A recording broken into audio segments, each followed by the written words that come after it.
I read in your book that Randy Savage thought you were shooting on him once. Could you tell that story? Well, what happened, I was a collegiate wrestler before I became a pro wrestler. So that night, I was learning the ropes, and I was teamed up.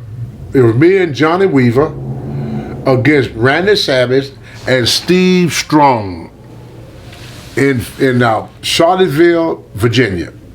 And so what George said, hey, go out there and do some of that amateur stuff.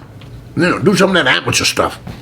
Well, I went in and I started doing amateur wrestling with Savage. Savage thought I was trying to shoot on him because I was doing real moves, So we kind of locked up a little bit and everything. He got so pissed off. What I did is Steve said, tag me, brothers, tag me. So that the Randys tagged Steve out of the ring, and then me and Steve fit in the ring. They wouldn't let him back in no more. But he wanted to fight me in the ring because he thought I was shooting on him. Because I leg dived him. I was amateur. So they told me to show people some of that amateur stuff, Because everybody in Virginia knew I was an amateur wrestler, but I never did it in the ring. So George Scott thought it'd be a great idea if I just do something. And he figured Savage knew something about amateur wrestling. We found out later he didn't. He was a baseball player. What did you think of him in later years? I get you probably had some contact with him when you were Saba Simba. Or maybe he was a big star by then, so he had his own dressing room. Randy Savage never had more than 2 words to say to me. Now, Lenny, his brother, was different.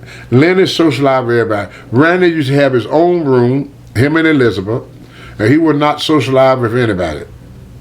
I see him come in many a time. I say, hi, Randy, and keep walking. Wouldn't shake my hand, wouldn't nod at me. I was invisible to Randy Savage.